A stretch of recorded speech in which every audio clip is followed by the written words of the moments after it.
Hello friends, welcome in the 11th science with the subjects myself Pritesh Patel.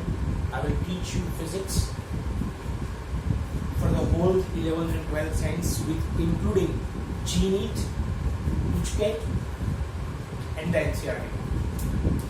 But first of all, we are just going to start out with 11th science. In the physics, we discussed about some basic concepts of physics. Like till now, in the standard 9th or 10th, means the secondary and the primary educations, you have already learned some basic fundamentals of science, like what is current, what is velocity, what is motion, what is dynamics, what is force. These all are the basic concepts you have to learn. Even though you are also learn about the law of conservation of momentum, law of conservation of electric energy, law of conservation of energy, not electric energy, sorry for that, law of conservation of energy. These are all things you have to learn. But in these 11th and 12th science, you will learn these whole things in a brief. Like in the chapter number 1, that name is physical world.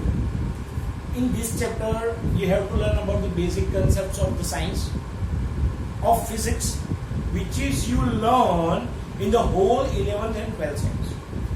माने ऐसा समझ लो कि chapter 1 जो है उसका नाम है फिजिकल वर्ल्ड. ये फिजिकल वर्ल्ड चैप्टर आपके 11th में जो पूरा पढ़ोगे, आपको 11th में क्या क्या पढ़ना है, ये पूरे 11th का ब्रीफ नोट चैप्टर नंबर 1 है, जो अपने इस पार्ट 1 के कंप्लीट होने के लास्ट में पढ़ेंगे. भाई अगर हम साइंस के बारे में डिस्कशंस करें, 11 साइंस के दो पार्ट 1 एंड पार्ट 2. पार्ट 1 में 8 चैप्टर्स है, पार्ट 2 में 7 चैप्टर्स है. पार्ट 1 के 8 चैप्टर्स सारे डायनेमिक्स रिलेटेड है, फोर्स है, मैकेनिक्स है. और पार्ट 2 जिसमें आपको पढ़ना है वेव ऑप्टिक्स बोलते हैं, and the others is thermodynamics. ये सब चीज हम पार्ट 2 में पढ़ेंगे. पार्ट 1 के इस फर्स्ट लेक्चर के अंदर हम आज स्टार्ट कर रहे chapter number 2, that name is units and measurement. Chapter number 2, that name is units and the measurement. भाई यूनिट्स एंड मेजरमेंट माने क्या?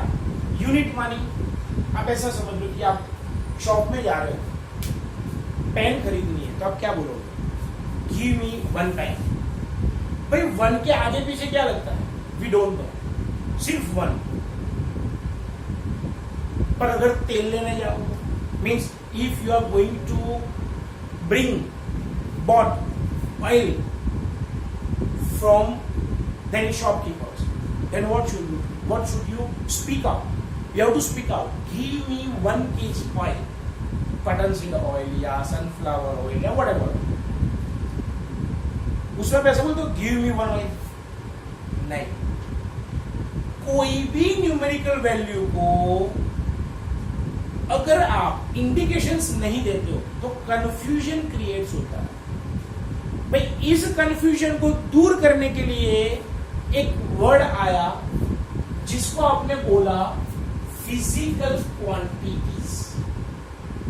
ध्यान रखना, इस चैप्टर का फर्स्ट पॉइंट है फिजिकल क्वांटिटीज. आज हम सिर्फ इसके बारे में ही पढ़ेंगे और कुछ नहीं. भाई first one, we have to understand about what is physical quantities. तो लिसन, भाई there is different kinds of events are going to turn in around us in the natures.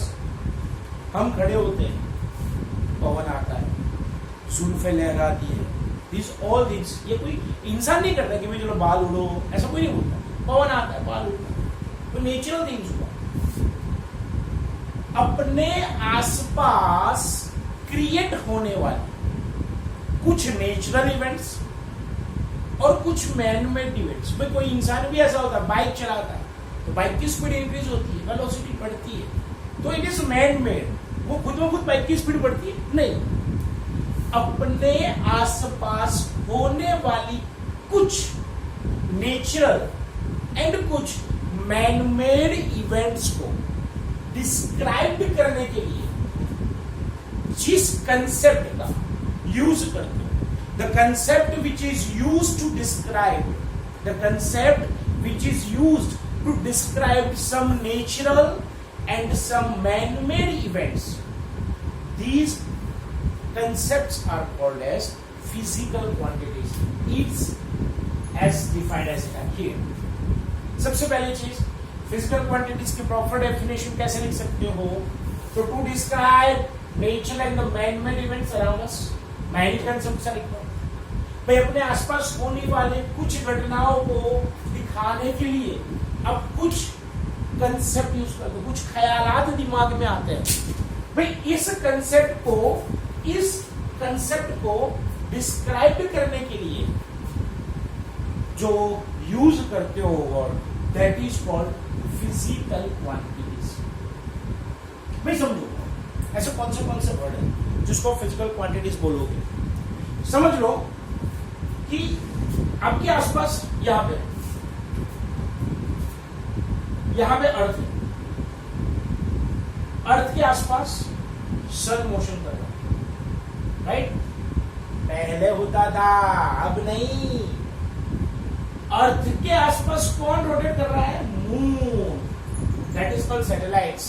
याद रखना भाई, ऐसी बहुत सारी चीजें होगी जो आपको पता है, पर आप सोचोगे सर बात में सही होते हैं। नहीं, कुछ बात में नहीं भी होते हैं। You have to keep attention at here कि वी नोज दैट कोई स्टार के अराउंड मोशन कौन करता है? प्लेनेट। पर प्लेनेट के अराउंड मोशन कौन करता है? सैटेलाइट। तो अर्थ के आसपास के कुछ ऑर्बिटल्स के ऊपर मून रोटेट कर रहा है। ऐसा गैस करो, गैस नहीं, ऐसा ही होता है। It is the natural events, it is natural events which is describe here. मानिए समझ लो, अगर मैं इसको परफेक्ट फिगर के साथ ड्रॉ करूं तो मैं ऐसा करूंगा कि कोई अर्थ के आसपास कोई ऑर्बिटल एक्सिस के अंदर मून, नेचुरल सैटेलाइट रोटेट कर रहा है, रोटेशन कर रहा है, घूम रहा है। समझ लो ये अर्थ है, उसके अराउंड ये ऐसे घूमेगा। जो रोटेशंस होते हैं, दैट्स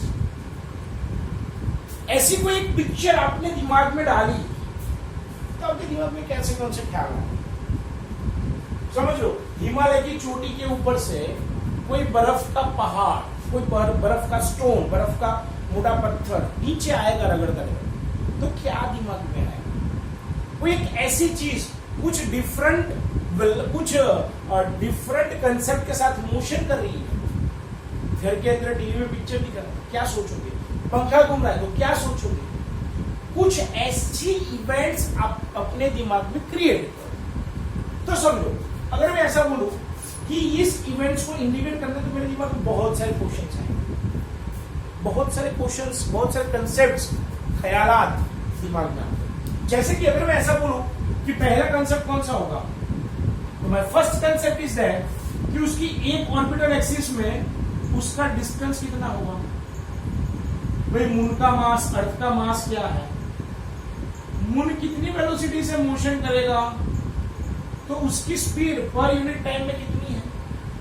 भाई मून के ऊपर ऐसा कौन सा फोर्स लग रहा है जिसकी वजह से वो रोटेट कर रहा है।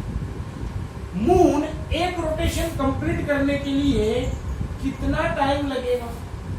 भाई उसका मोमेंटम क्या होगा, उसका मोमेंटम क्या होगा। भाई दिए हुए इस मून के ऊपर कितना एक्सेलरेशन क्रिएट होगा जिसकी वजह से वो रोटेट करेगा। भाई अगर उसकी वेलोसिटी इंक्रीज होगी तो उसके टेम्परेचर के ऊपर, या फिर उसके प्रेशर के ऊपर, या तो फिर उसके ऊपर लगते हुए टॉर्क के ऊपर कोई इफेक्ट होगा कि नहीं? ये सारे ख्यालात, these all types of concepts will create in our mind. अपने दिमाग में ये एक फिगर देख के इतने सारे क्वेश्चंस आएंगे. तो भाई ये कंसेप्ट्स क्या है? This concept is called your physical quantities. मानी कोई एक फिजिकल क्वांटिटीज के कंसेप्ट को समझने के लिए कोई एक पिक्चर दिमाग में लाइए. इस पिक्चर के इस दिमाग के ऊपर से आप इतना ख्याल कर सकते हो कि कोई एक पिक्चर से कितना क्वेश्चंस, कितनी चीज आ सकती. तो ये सारे क्वांटिटीज को आप क्या बोलते हो? Physical quantities. सिंपल है. फिजिकल क्वांटिटीज में आप ऐसा बोल सकते हो, the limited concepts which is created in our mind after seeing the natural and man-made events, that is called physical quantities. Let's now we are going to discuss about its types. तो इसके types कितने? तो generally physical quantities के two types are there. One of them is fundamental physical quantities, second is derived physical quantities. भाई fundamental quantities मानी क्या? भाई जैसे कुछ इवेंट्स नेचुरल होते हैं, कुछ इवेंट्स मैन-मेड होते हैं, उसी तरह क्वांटिटीज में भी कुछ क्वांटिटीज ऐसी होती है जो अदर क्वांटिटीज से इंडिपेंडेंट, मानी उसका कोई भी किस्म का डिपेंडेंटशिप किसी और के ऊपर आधार होता नहीं. तो मैं उसको ऐसे बोलूंगा कि the physical quantities which is not depends on the other quantities, it is independent from the others. These physical quantities are called as fundamental physical quantities. Fundamental मानी आजाद देश की आजाद क्वांटिटीज, आजाद भारत देश की आजाद क्वांटिटीज को आप बोलते हो fundamental quantities. Simple. Fundamental quantities independent है, किसी के ऊपर डिपेंड होती नहीं. तो इस क्वांटिटीज का एग्जाम्पल भी होता है. जैसे कि यहां से दिल्ली जाना है, तो दोनों के बीच का क्या चाहिए आपको? डिस्टेंस. डिस्टेंस. तो डिस्टेंस किसके ऊपर डिपेंड है? किसी के ऊपर नहीं. Distance is a fundamental quantities. ये किसके ऊपर से मिलेगा? कोई अदर क्वांटिटीज होती है जिसके ऊपर से डिस्टेंस मिले? नहीं. डिस्टेंस डिस्टेंस है, चाहे आप 2 मीटर जाओ, 2 किलोमीटर जाओ, 1 सेंटीमीटर जाओ. Distance is a fundamental quantities due to reason it is not depends on others. Such as second quantities like time. This is length. Second quantities is time. मैं आपको पूछे कितने बजे हैं? What is the time in your clock? आप क्या बोलो? 2 बजे, 9:15 बजे, 9:15, 9:10, etc. You are not speak out that it is depends on the distance. No, time is independent from the other quantities. So it is fundamental. Mass. Mass is a matter of substance. Mass is a matter of substance. भाई आप सब जानते हो किसी भी object का मास अर्थ के कोई भी पोर्शन में, यूनिवर्स के कोई भी पोर्शन में जाए, mass is a same at all, but the weight is different. But a weight is different. So you can consider here the mass and the weight is both are the different quantities in which you can consider here mass is a fundamental quantities and weight is a derived quantities. Second, current. आपके घर के अंदर electric current आता है, किसी और के ऊपर डिपेंड नहीं, is also known as fundamental quantities. तो जनरली आप फंडामेंटल क्वांटिटीज के अंदर आप 3 या 4, मैं तो बहुत से बहुत 7 दूंगा, उससे ज्यादा नहीं है. आगे हम पढ़ेंगे कौन से फंडामेंटल क्वांटिटीज है, बट बेसिकली आप इतना समझ लो कि length, time, mass and current are the fundamental quantities. Second one, derived quantities. भाई ऐसे physical quantities which is depends on the fundamental charge, fundamental quantities. कोई ऐसी फिजिकल क्वांटिटीज जो फंडामेंटल क्वांटिटीज के ऊपर डिपेंड है, उसको बोलते हो आप डिराइव्ड क्वांटिटीज. तो इसका एग्जांपल लो. चलो सपोज यहाँ पे डिस्टेंस है, यहाँ पे मास है, यहाँ पे टाइम है. मेरे को वेलोसिटी फाइंड करनी है. तो velocity means what? Displacement upon time. भाई डिस्प्लेसमेंट मानी लेंथ,